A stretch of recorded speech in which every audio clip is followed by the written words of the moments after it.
Stand. There we go. Shalom, y'all. Myand is here with this week's Facetiously Familial, where everyone's a philosopher and nobody does research. It's also Holy Week, and Mom has to go to choir practice in like 12 minutes or something, so a bit of a short episode. Anyways, hey Mom. Hi. How's it going? Oh my.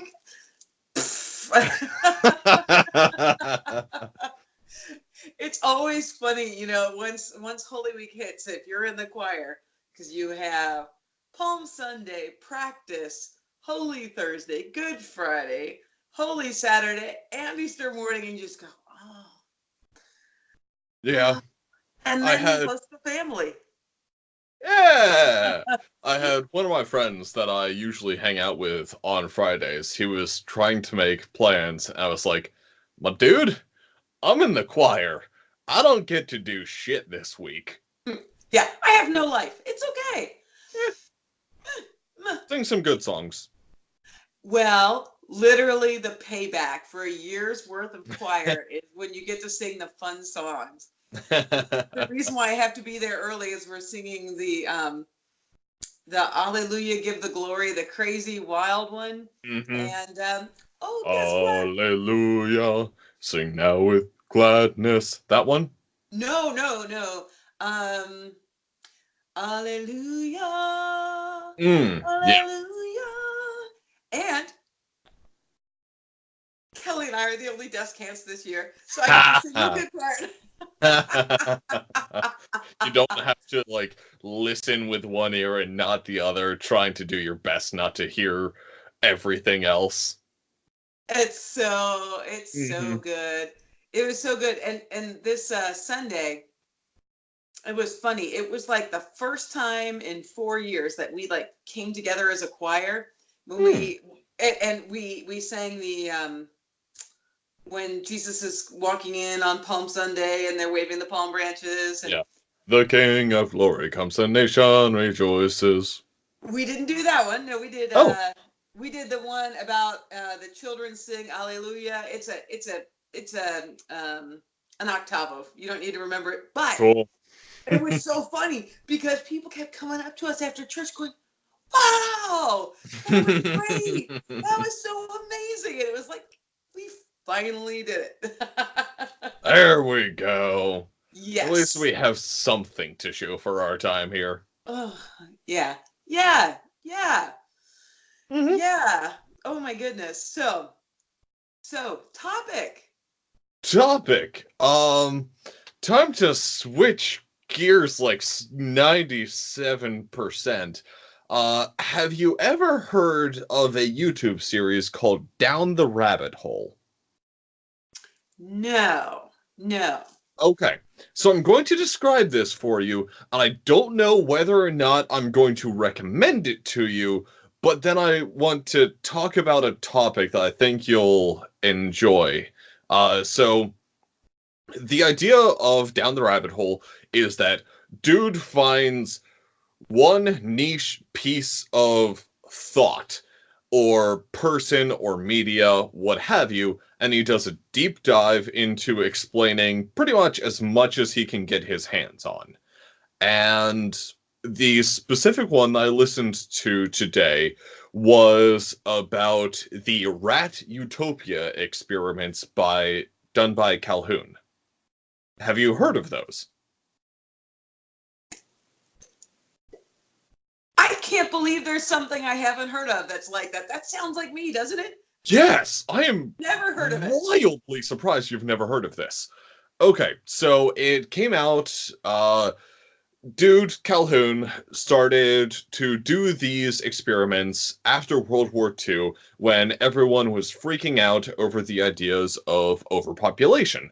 And so the concept of the degradation of society was very big within psychology and sociology at that point. And there were two major causes that everyone assumed would be the issue. There was either a lack of resources or a glut of resources. And most of the research at the time had focused primarily on a lack of resources. What happens in the apocalypse when we have water world scenarios? That kind of Right. stuff. Right. Calhoun went at it from the other aspect and said, what happens when we have too many resources? And so he built these utopias for rats. Okay. He The first one he ever did is he moved to place, and his neighbor was Yeah. had a huge tract of land, and he talked neighbor into allowing him to use half an acre of it to build this rat utopia. And he had a lot of experience with these rats, and he said, okay, most likely this plot of land can sustain 5,000 rats. So it was outside. It was outside, but he had done significant work to keep predators out and to really heavily stock it with food, sustainable food, as well as water Right. sources, yada yada, blah blah blah. So what wound up happening is once he released 8 rats into this enclosure, over the course of a year, the population never grew to more than 200, despite the fact that there were potential resources for upwards of 5,000. And what he found in that particular experiment is that the rats that were going around and living life within this utopia essentially lost all of the drive and the instincts that allowed for child rearing as well as the desire for procreation. Wow. And so, like, the first couple of generations still had those instincts, and rat generations are like 50 days for a Right. new brood. And after it got like 4 generations deep, the rats simply stopped trying to have children. And then those rats who did try to have children, most of them died. There were excessive infant mortality rates within the rats, only like 4 generations in. Oh, wow. Wow. And so he did a bunch of these experiments, um, refining it to test different stressors and like Right. to impose certain stressors upon the utopia. And he was a very inflammatory person in his writing because he was a Sounds great. very Christian man, and he had a lot of references to Revelations and the Four Horsemen of the Apocalypse, talking about how essentially the glut of society would then cause its downfall, and wildly inflammatory stuff. But most people agree that his science was well performed, if inaccurate, simply because of the differences between rat and human. But the interesting thing is that his research has significant parallels between rats and prison populations. Interesting. Yes. And so Wow. the rat utopias that he built closely model in humans prisons. Wow. Because you're fed and housed, Mm-hmm. and that is Everything you could ever technically want for is taken care of within a prison, but you don't have space. You don't have the ability to right. leave. Social interaction becomes a constant even when you do your absolute best to stay away from it, because, like, unless you're in solitary confinement, you can see the other person across the road from you, across the aisle from you, and generally you have bunkmates.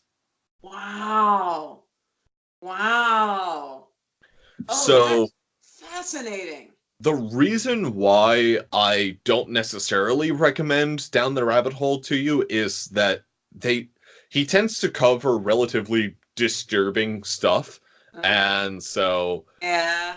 it's a lot of I'm not gonna say it's a lot of fun, but it's really interesting everything that he talks about. It's just oh, Yes. oh, I was oh. talking with somebody bought all the teachers lunch today because it's the last day before spring break, and Yeah. somebody took all the teachers out to Flip Daddies. It was great. Oh, We had a nice. wonderful time, and I was talking to one of the teachers, and I finally found a teacher who likes Robert Jordan. Yay! Yeah. And we were talking about Game of Thrones. And all kinds of people watched it. They were Mhm. really into it. And I look at that and I go, there is so much darkness in the world that I can't avoid. Why would I turn on that one? You And know, with that hot take, it is 5:35. Mom, do you need to head out? I do need to go. I am sorry. It was lovely chatting with you. Yeah, I Oh, enjoyed myself. I got to yell at you for about 8 minutes about, huh, rats, collapse of society. Ah! Well, anyways, I hope you all have enjoyed us being facetiously familial. We'll be back same time, same place next week, assuming I'm not a lazy bastard or familial stuff starts being less facetious. See ya.